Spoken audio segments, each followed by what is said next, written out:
Okay, hello everyone. It's a pleasure to be here today. I'm going to become a rabbit with all these papers.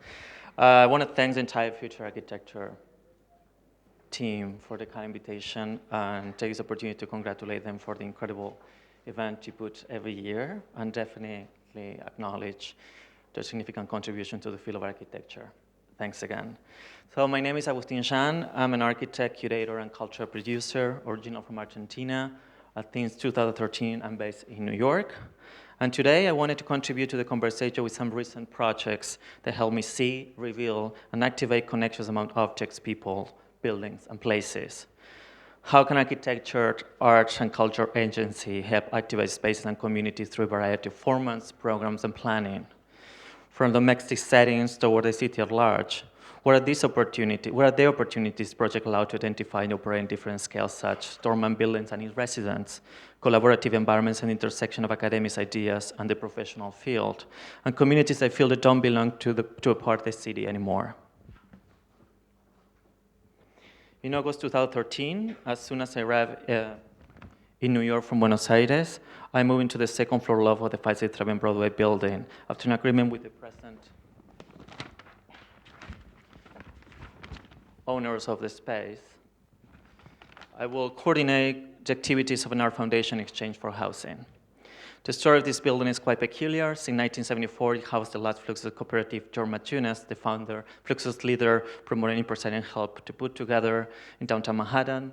He helped to assemble a group of multidisciplinary artists such as Nam June Paik, Shigeru Kubota, Ayo, Yoshi Wada, Trisha Brown, Simone Forti, Marybeth Ellison, some of the Video Freaks members, Elaine Summers, and Maciunas himself. Ever since I moved in, and intrigued by the history of the site, I started researching the institution dormant archive and collection. There had never been a proper complete cataloging process of the objects, artworks, shows, and stories that have been taking place at 537 Broadway, ranging from its origin as a fluke house to its later transition into the art institution, the Harvey Foundation as it's known today. During one of the frequent opening of drawers and boxes, I came a series of aerial photographs.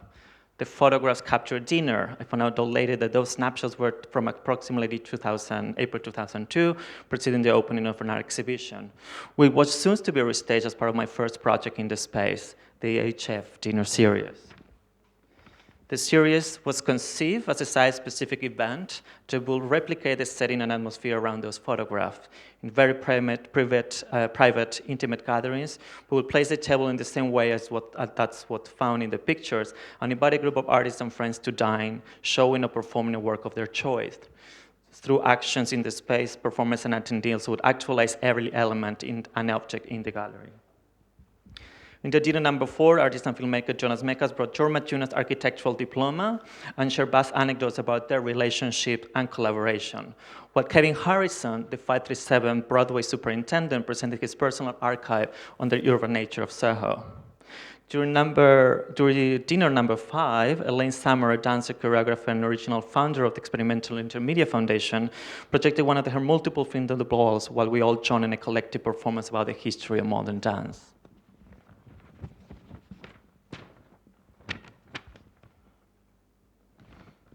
Later, I will find a correspondent with an exhibition plan that never happened. All of the artist members of the 537 building will be represented through a selection of their works. Based on this exhibition proposal, I chose to bring back I would choose to bring back to life a list of artworks, actions, and relationships embedded within the architecture of the building. The event was called Way of Treating Buildings in order to see them. Designed to unveil the particular way the building records its own history, the event included 3 45-minute guide tours in which viewers were escorted through the private loft and common spaces in the building. Based on archival research, oral history, interviews, legal transactions, and accidental findings, the exhibit registered 27 arrangements work done by the artists who participated in the site life, disseminated throughout the entire structure.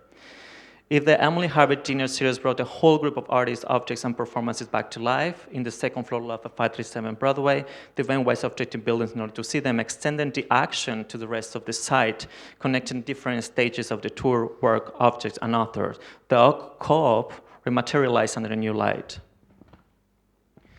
My final project was dedicated to Emily Harvey, the gallery owner, who had passed away in 2004, and the current foundation is named after her. She had acquired the space in 1983 to open her gallery, becoming a haven for presenting worship in dinners and occasional weddings. Harvey encouraged experimental initiatives in poetry, music, dance, performance, and the visual art in a short time. Several artistic diasporas made the gallery a new gravitational center. The Emily Harvey Collection exhibition offer a rare glimpse in that two-decade commitment recounted the theory of the gallery and the impulses of the artists who became an integral part of it. Although her support for them was widely acknowledged, Harvey's collecting effort were a lesser-known aspect of his history. These works, many which had not been shown since the first appearance in exhibitions at the Loft, present a unique opportunity to revisit the key historical moment in the downtown art scene and to celebrate the artist community that is still around.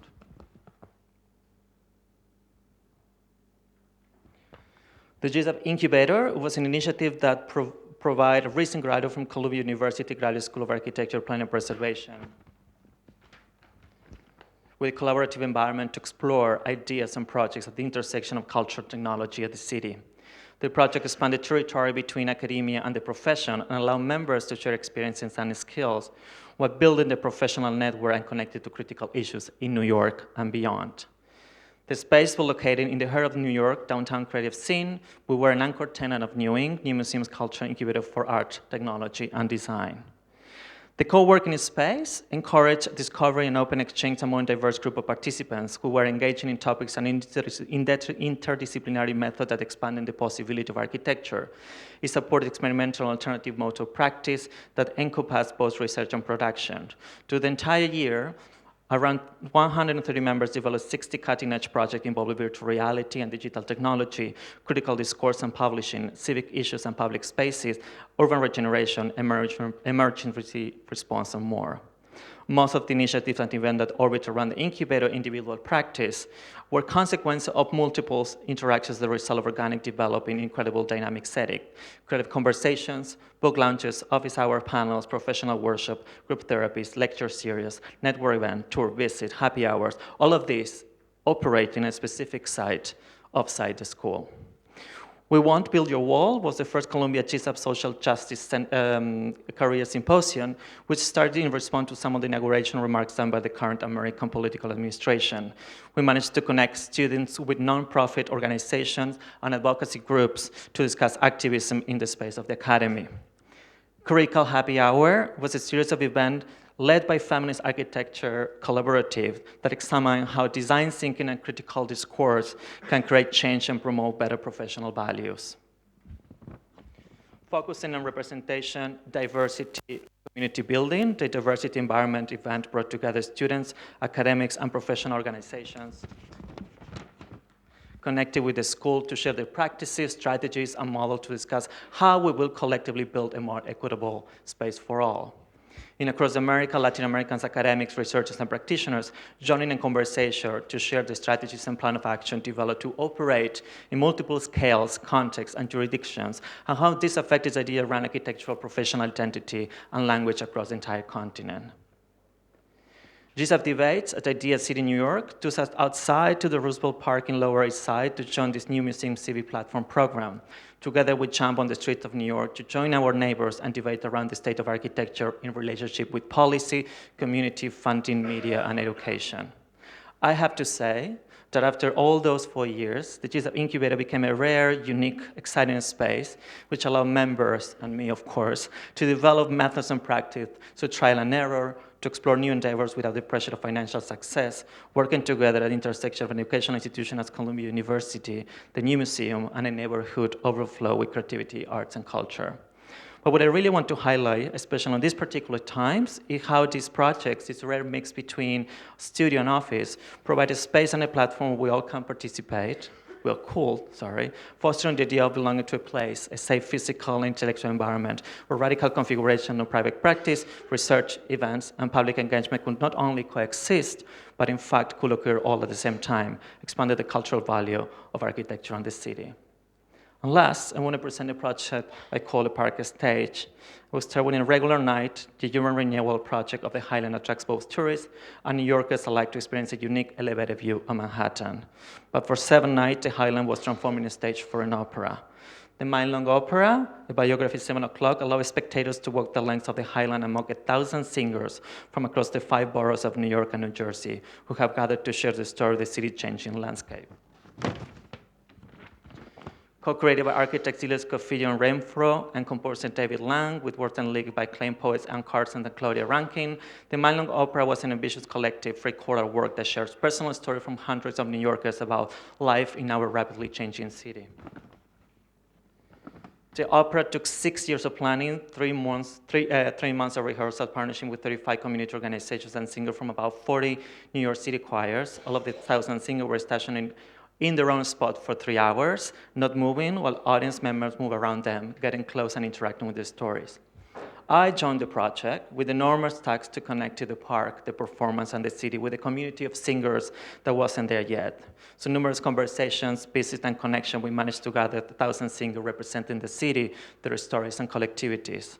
All human life was there, every Asian shape, an accent, the able body and the less so.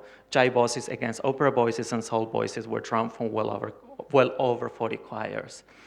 The mile-long opera was an eloquent advocate for the power of the human voice and the value of community singing. The shared diversity and generosity of the performers were both moving and inspiring, giving hope for traditional form of music making in an age of tablet and high-tech entertainment.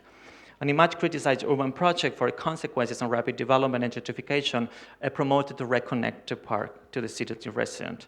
At the end, this almost Olympic project made me wish for more parks around, where we all could gather to sing every night, in every city and in every scale, to remind us that architecture is not just an act of building form, but at least, at its best, also a significant catalyst to see, hear, and feel real life. Thank you.